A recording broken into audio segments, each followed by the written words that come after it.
Hello everyone, all of you welcome in this free education channel Pankaj Science World. Today we have to study about the mass and weight for class 7th from chapter number 6 measurements of physical quantity. तर we use the mass and weight for the same things in our day to day life. आपण आपल्या दैनंदिन जीवनामध्ये मास आणि weight हे दोन्ही शब्द एकाच गोष्टीसाठी वापरतो. आपण जे म्हणतो की साखरेचं वेट जे आहे ते 2 किलोग्राम आहे, तर हे चुकीची गोष्ट आहे. Weight of sugar is 2 kilogram ही चुकीची गोष्ट आहे, कारण किलोग्राम हे वेटचं युनिट नाही. आपण आता समोर बघणार आहे वेटचं युनिट न्यूटन आहे आणि त्यामुळे आपण नेहमी चुकीचं बोलत असतो सायन्सच्या तुलनेने. Therefore in science mass and weight these are two different things and that we have to study in this chapter. आणि हेच आपल्याला या गोष्टीमध्ये शिकायचं की मास आणि वेट या दोघांमधला फरक काय. तर आपण आजच्या या व्हिडिओमध्ये मास आणि वेट याचा कंपॅरेटिव्ह स्टडी करणार आहे, तर शेवटपर्यंत हा व्हिडिओ तुम्हाला बघायचा.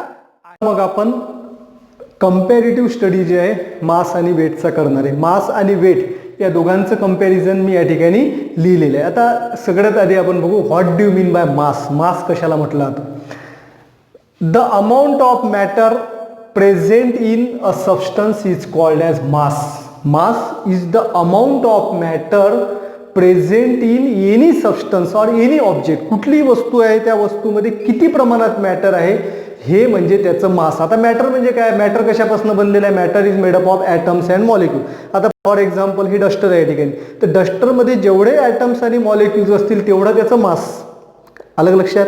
And atom and molecules if their number is more then it contains the more mass. म्हणजे जेवढं मॅटर जास्त तेवढं त्याचा मास सुद्धा जास्त. म्हणजे जेवढे ॲटम्स आणि मॉलिक्युल जास्त तेवढं मॅटर जास्त आणि जेवढं मॅटर जास्त तेवढं त्याचं मास जास्त. तर मास म्हणजे आलं तुमच्या लक्षात. Mass the amount of matter present in the substance is called as mass. पण वेट म्हणजे काय. वेट त्याच्या विरुद्ध आहे, वेगळं आहे. The gravitational force act on an object is called weight. Weight म्हणजे काय. कोणत्याही वस्तूवरती जेवढा ग्रॅव्हिटेशनल फोर्स ऍक्ट होतो ते झालं त्याचं वेट. आता हा डस्टर आहे, तर डस्टरवरती जेवढा ग्रॅव्हिटेशनल फोर्स ऍक्ट होत असेल ते त्याचं वेट झालं. तर आलं लक्षात. वेट आणि मास मग ह्या दोन्ही वेगळ्या गोष्टी आहे. Mass is related with matter in the substance and weight is related with gravitational force. आता दुसरा फरक आपण बघू मास आणि वेट मध्ये काय. Mass is the quantitative measure of inertia and weight is not the quantitative measure of inertia. तर मासचा संबंध इनर्शिया सोबत आहे. Mass is the quantitative measure of inertia. आता इनर्शिया म्हणजे काय हे जर समजून घ्यायचं असेल तर आधी बघा. Inertia it is the natural property of any object or matter due to which it resist to change the state of rest or of uniform motion is called as inertia. आता इनर्शिया ही वेगळी quantity व्यवस्थित समजून घ्या. म्हणजे कोणतीही वस्तू जी आहे ती रेस्टिंग स्टेटमध्ये असेल तर रेस्टिंग स्टेटमध्येच राहायचा प्रयत्न करतं, म्हणजे स्थिर असेल तर स्थिर राहील. आणि एखादी वस्तू मोशनमध्ये असेल, गतिमान असेल तर ती तिची गती सोडायचा प्रयत्न करत नाही. म्हणजे गती सोडते कमी करण्याकरता किंवा वाढवण्याकरता विरोध करतं. आता फॉर एक्झाम्पल एक दगड आहे, समजा हा दगड आहे आणि मोठा दगड आपल्या एका याच्यावरती ठेवलेला आहे, माउंटेनवरती आहे, पहाडावरती आहे आणि त्या दगडाचं काय आहे मास जास्त आहे. दगडाचं मास जास्त आहे, म्हणजे मास जास्त असल्यामुळे काय होतं त्यामध्ये मॅटर जास्त आहे आणि जेथपर्यंत त्याला कोणी धक्का लावणार नाही तेथपर्यंत ती त्याची रेस्टिंग स्टेट म्हणजे स्थिर आहे, तो स्थिरच राहील जेथपर्यंत त्याला एक्सटर्नल फोर्स ऍक्ट होणार नाही. When there is occurs the external force act on it changes it state. म्हणजे जेथपर्यंत फोर्स ऍक्ट होणार नाही तेथपर्यंत तो त्याची स्थिती बदलणार नाही. तसंच एखाद्या वस्तू मोशनमध्ये असेल, गतिमान असेल तर ती गतिमानच राहायचा प्रयत्न करतं. सायकल गतिमान असेल तर गतिमानच राहील. जेव्हा आपण त्याला ब्रेक अप्लाय करू तेव्हाच ती थांबेल, त्याची गती कमी होईल आणि त्याला इनर्शिया म्हटलं जातं. Inertia is the quantitative mass is the quantitative measure of inertia. Larger the mass greater will be the inertia. जेवढं मास जास्त तेवढा इनर्शिया सुद्धा जास्त आणि मास कमी असेल तर इनर्शिया सुद्धा काय होतो कमी होतो. तर मासचा संबंध इनर्शिया सोबत आहे, वेटचा संबंध इनर्शिया सोबत नाही. इनर्शिया बद्दल आपल्याला नंतर आणखी समोर जे चॅप्टर आहे त्यामध्ये सुद्धा आणखी डिटेलमध्ये शिकायचं आहे. तिसरा फरक आपण लक्षात घेऊ. Mass is a scalar quantity and weight is a vector quantity. Mass ही स्केलर क्वांटिटी. आपण आधीच्या व्हिडिओमध्ये स्केलर आणि व्हेक्टर बद्दल मी तुम्हाला डिटेलमध्ये सांगितलेलं आहे. Mass is the quantity of matter. म्हणजे मास मोजायचं म्हणजे काय करायचं आपल्याला, त्याचं फक्त मॅटर किती आहे हे मोजायचं. मग it does not have the direction. त्याचा डायरेक्शनशी काही संबंध नाही. म्हणून mass do not have the direction. मासला डायरेक्शन नाहीये, म्हणून मास ही स्केलर क्वांटिटी.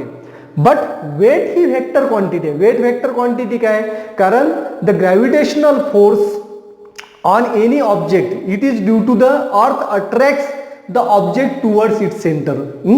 पृथ्वी काय करतं, प्रत्येक वस्तूला ती आपल्या सेंटरकडे ओढतं आणि ज्या फोर्सनी ती ओढतं त्या फोर्सला ग्रॅव्हिटेशनल फोर्स असं म्हटलं जातं. आणि वेट म्हणजे ग्रॅव्हिटेशनल फोर्स. आणि फोर्स जो आहे, पृथ्वी कोणत्याही वस्तूला, म्हणजे एखादी वस्तू वरती फेकल्यानंतर ती खाली येतं, म्हणजे काय येतं, व्हर्टिकली डाऊनवर्ड. म्हणजे ग्रॅव्हिटेशनल फोर्सला डायरेक्शन आहे आणि डायरेक्शन कशी आहे ग्रॅव्हिटेशनल फोर्सची, व्हर्टिकली डाऊनवर्ड, वरून खाली. And therefore force, gravitational force has direction and weight is related with gravitational force. Therefore weight is a scalar quantity. आलं लक्षात. वेट जो आहे, वेट म्हणजे ग्रॅव्हिटेशनल फोर्स आणि ग्रॅव्हिटेशनल फोर्सला डायरेक्शन आहे, म्हणून ही व्हेक्टर क्वांटिटी. कारण weight has magnitude as well as direction. वेटला मॅग्निट्यूड आणि डायरेक्शन दोन्ही आहेत, म्हणून ती व्हेक्टर क्वांटिटी. नंतर चौथा बघा, mass remains same at different places on the earth and weight is different at different places on the earth. म्हणजे याचा अर्थ काय, मास remains same at different places on the अर्थ. म्हणजे मास जे आहे पृथ्वीवरती कोणत्याही ठिकाणी गेलं तर सेम राहतं. It does not changes according to the place and anywhere. म्हणजे कोणत्याही वस्तूचं मास जे आहे हे नेहमी स्थिर असतं. मग कुठेही जा तुम्ही, मुंबईला जर एखादी वस्तू जर नेली, डस्टरचं एक्झाम्पल, हे डस्टर जे आहे मुंबईला गेलं तरी त्याचं मास तेवढंच राहील, अमेरिकेला गेलं तरी तेवढंच राहील, इक्वेटरवरती त्याचं मास तेवढंच राहील आणि पोलवरती सुद्धा त्याचं मास तेवढंच राहील. म्हणजे मास डज नॉट चेंज. मास का चेंज होत नाही, कारण मास इज द मॅटर आणि त्यामधलं मॅटरच कमी होणार नाही. मुंबईला नेलं तरी मॅटर तेवढंच राहील, इक्वेटरवरती सुद्धा तेवढंच मॅटर राहील आणि पोलवरती सुद्धा त्यामधलं मॅटर तेवढंच राहील. मॅटर बदललं नाही, म्हणून मास काय राहील, कॉन्स्टंट राहील. But weight is different at different place on the earth. पृथ्वीवरती वेट हे वेगवेगळं असतं, कारण weight is the force. Weight काय आहे, ग्रॅव्हिटेशनल फोर्स. मग पृथ्वीवरती वेगवेगळ्या ठिकाणी ग्रॅव्हिटेशनल फोर्स वेगळा आहे. जसं इक्वेटरवरती वेट जे आहे ते कमी असतं आणि पोलवरती वेट हे जास्त असतं. म्हणजे इक्वेटरवरती ग्रॅव्हिटेशनल फोर्स कमी आहे म्हणून त्या ठिकाणी त्याचं मास कमी, वेट कमी होतं आणि पोलवरती ग्रॅव्हिटेशनल फोर्स जास्त आहे म्हणून त्या ठिकाणी वेट हे जास्त आहे. परंतु मास बद्दल असं होत नाही. समोर एक प्रश्न येणार आहे, त्या प्रश्नामध्ये मी तुम्हाला आणखी डिटेलमध्ये सांगणार आहे वेट जे आहे हे कसं बदलतं पृथ्वीवरती वेगवेगळ्या ठिकाणी. मग या ठिकाणी लक्षात ठेवायचं, मास हे नेहमी कॉन्स्टंट असतं, कुठेही जा. Mass never be zero, weight may be zero. Mass कधीही झिरो होत नाही आणि वेट हे झिरो असू शकतं. केव्हा असू शकतं, आता मास नेवर बी झिरो म्हणजे काय, आता बघा हा डस्टर आहे, डस्टरचं मास झिरो केव्हा होईल, व्हेन इट्स मॅटर, त्यामधलं आपण सगळं मॅटर काढलं तर तेव्हा त्याचं जे आहे तो मास झिरो होईल. पण मॅटरच जर संपलं तर तो ऑब्जेक्ट सुद्धा काय होईल, त्या ठिकाणी डिसअपिअर होईल. म्हणजे मॅटर संपणार नाही, त्यामुळे मास हे कधीही झिरो होणार नाही. But weight may be zero, weight zero होतं कारण weight depends on gravitational force. जर आपण स्पेसमध्ये जर या डस्टरला नेलं तर डस्टरला स्पेसमध्ये नेल्यामुळे काय होईल, त्या ठिकाणी ग्रॅव्हिटेशनल फोर्सच नाही, मग weight is the gravitational force. आता या डस्टरवरती स्पेसमध्ये ग्रॅव्हिटेशनल फोर्स काय, झिरो, त्यामुळे वेट हे स्पेसमध्ये काय होईल, झिरो होईल. Therefore weight of the object is zero when it is taken in a space where there is no gravitational force. त्यानंतर बघा, the unit of mass is kilogram and gram. मासचं unit जे आहे ते किलोग्राम आणि ग्राम मध्ये आपण मोजतो. म्हणजे आपण कोणतीही वस्तू जी आहे जे आपण जेव्हा मोजतो, किलोग्राम जेव्हा म्हणतो तेव्हा ते त्याचं मास आहे. आणि वेट जे आहे, weight its unit is newton and dyne. मोठं युनिट त्याचं न्यूटन आहे आणि नंतर डाईन आहे. SI सिस्टीम आणि CGS सिस्टीम दोन सिस्टीम आहे. SI सिस्टीममध्ये न्यूटन आहे आणि CGS सिस्टीममध्ये डाईन आहे. समोरचा जो व्हिडिओ येणार आहे त्या व्हिडिओमध्ये आपल्याला बघायचं आहे SI युनिट म्हणजे काय आणि CGS युनिटमध्ये काय. म्हणजे युनिटमध्ये सुद्धा फरक आहे मास आणि वेटच्या, तरी लक्षात ठेवायचं. त्यानंतर mass two pan common balance is use to compare two masses. Two pan common balance. 2 pan common balance म्हणजे काय? तराजू तुम्ही बघितलेलं असेल, तराजूला 2 पारडे असतात. एका पारड्यामध्ये आपण काय करतो, एक दगड टाकतो म्हणजे ज्याचं मास आपल्याला माहिती आहे, आणि दुसऱ्या पॅनमध्ये आपण जी वस्तू आपल्याला लागतं ती आपण घेतो. फॉर एक्झाम्पल, जर तुम्ही दुकानामध्ये गेले आणि त्या ठिकाणी बीम बॅलन्स आहे, कॉमन 2 पॅन बॅलन्स, तर तो काय करतो, आपण त्याला मागितली 1 किलो साखर हवी, तर एका पॅनमध्ये काय करतो, तो 1 किलो मासचा एक दगड टाकतो आणि दुसऱ्या पॅनमध्ये ती साखर टाकतो. जेव्हा त्या दोघांचं मास सारखं होईल, म्हणजे दोन्ही पॅन जेव्हा सारखे झाले, म्हणजे आपण काय म्हणतो की दोघांचं मास काय झालं, सारखं झालं. म्हणजे साखर जी आहे, साखरचं मास काय आहे, it is comparatively same to that of the weight in second pan. त्या पॅनमध्ये जे आपण हे ठेवलेलं आहे, 1 किलो मासचा दगड ठेवलेला आहे, त्याचं मास आणि त्याचं मास काय झालेलं आहे, सारखं झालेलं आहे. म्हणजे आपल्याला 1 किलोग्राम ही काय मिळाली, साखर मिळाली. पण वेटच्या बाबतीत तसं नाही. Spring balance gives us an idea about the weight of object. आता एखाद्या वस्तूचं वेट जर काढायचं असेल तर आपल्याला स्प्रिंग बॅलन्सचा वापर करावा लागेल. स्प्रिंग बॅलन्स तुम्ही बघितलेला असेल, अशा प्रकारचा असतो तो.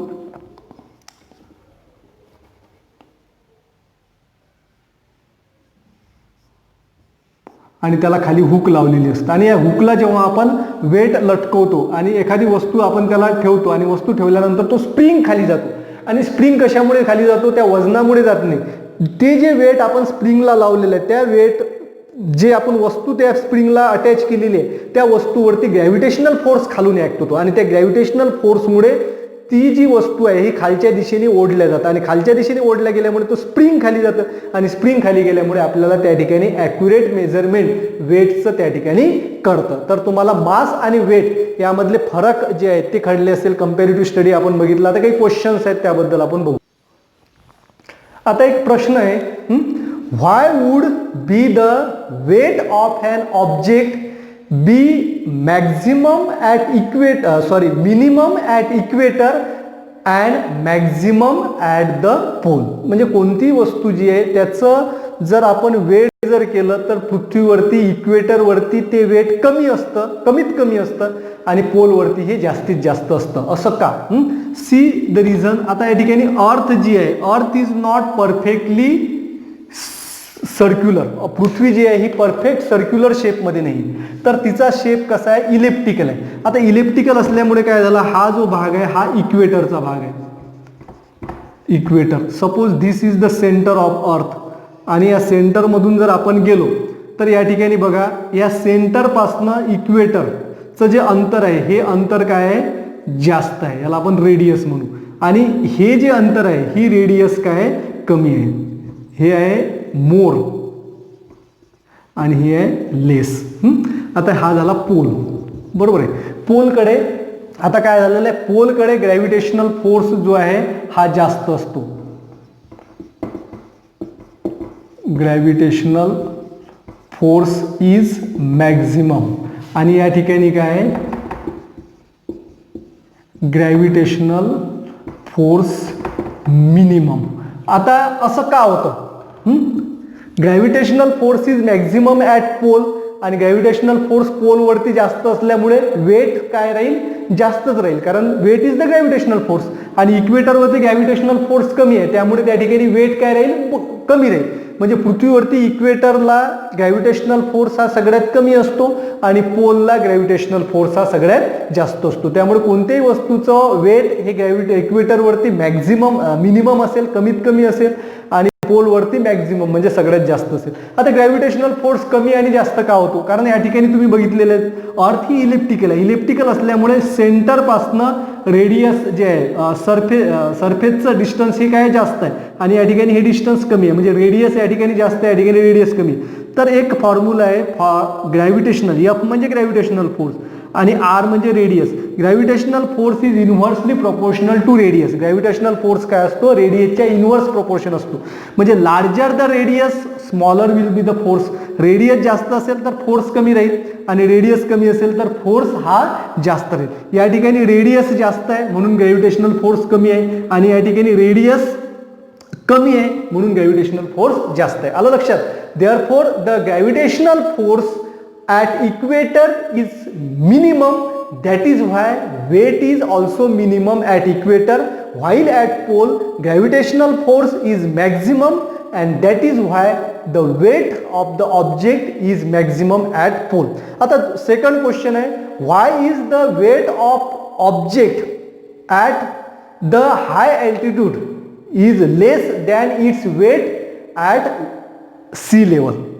व्हाय is the weight of an object at pole less than its weight at the sea level. म्हणजे सी लेवल वरती कोणत्याही वस्तूचं जे वेट आहे हे काय असतं, जास्त असतं आणि हाय अल्टिट्यूड वरती वेट कमी असतं. तर हे समजून घ्या बघा, ही आता सी लेवल आहे. C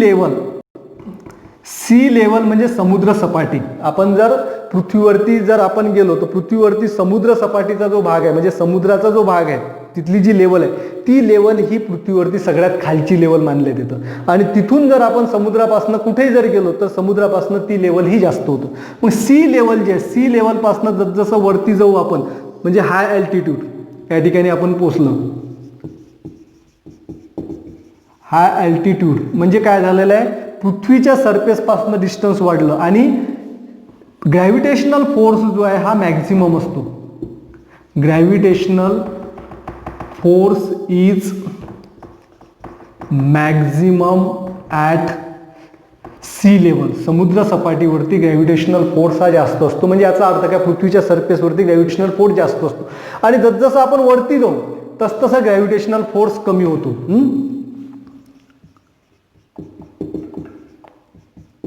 gravitational force decreases. जसं जसं वरती जाऊ तसं ग्रॅव्हिटेशनल फोर्स काय होत जाईल, कमी होत जाईल.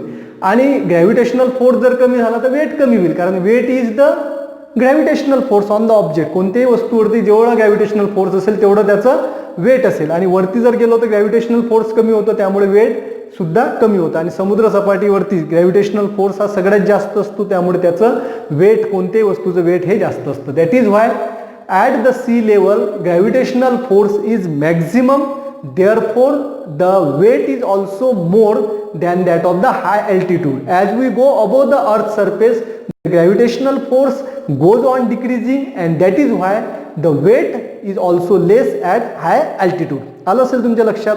तर त्यानंतर बघा, the weight of the object, कोणत्याही वस्तूचं वेट कशावरती अवलंबून असतं, weight of the object is because of gravitational force act on it. कोणत्याही वस्तूवरती जो ग्रॅव्हिटेशनल फोर्स ऍक्ट होतो त्यामुळे प्रत्येक वस्तूला मास होतो, वेट आहे. आपल्याला जे वेट आहे पृथ्वीवरती कशामुळे आहे, ते ग्रॅव्हिटेशनल फोर्समुळे आहे. The gravitational force on moon being less, therefore our weight will turn to be less there and but the mass is remains constant at both places.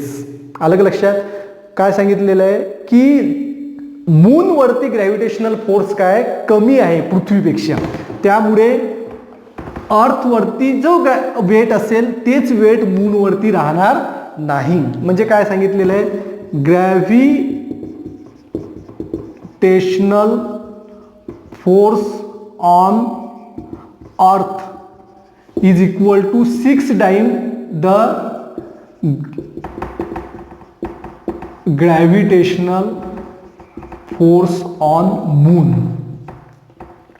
बघा किती जास्त असतो, म्हणजे पृथ्वीवरती ग्रॅव्हिटेशनल फोर्स हा चंद्रापेक्षा 6 पट जास्त असतो. For example, if the mass of object is 10 kilogram on moon, sorry weight, जर एखाद्या वस्तूचं वेट जे आहे हे 10 जर असेल, 10 न्यूटन असेल, कुठं मूनवरती न्यूटनमध्ये वेट मोजलं जातं, तर पृथ्वीवरती ते वेट किती होईल, 60 न्यूटन. कारण 6 मल्टिप्लाइड बाय 10 न्यूटन हे जे आहे वेट कशावरती आहे, चंद्रावरती आहे, मूनवरती आहे, त्यामुळे त्याचं वेट जे आहे हे पृथ्वीवरती किती होईल, 60 न्यूटन. आलं लक्षात. जर समजा पृथ्वीवरती एखादी वस्तू आहे त्याचं वेट 10 असेल, 10 न्यूटन असेल, 6 न्यूटन असेल, आपण या ठिकाणी 6 घेऊ म्हणजे कंपॅरिझन करायला सोपी जाईल, आणि तेच जर आपण चंद्रावरती गेलो तर किती भरेल, 1 न्यूटन एवढं भरेल. आलं लक्षात. पण मासमध्ये काहीही फरक पडणार नाही. Mass remains the constant. Mass हे नेहमी कॉन्स्टंटच राहील, कारण तुम्ही पृथ्वीवरती मासने हा वेट, हा जो समजा हे डस्टर आहे, या डस्टरला आपण तराजूमध्ये टाकलं, बरोबर आहे, 1 किलोचा डस्टर आहे, दुसऱ्यामध्ये 1 किलो आपण हे टाकलं, दोन्ही बीम जे आहे ते बॅलन्स झाले, ते आपण चंद्रावरती घेऊन गेल्यानंतर सुद्धा काय राहतील, बॅलन्सच राहतील, कारण हे कंपॅरिझन आहे. Therefore mass remains constant at every place on the earth. And here we complete the mass and weight. Thanks for watching complete video. Don't forget to subscribe my channel.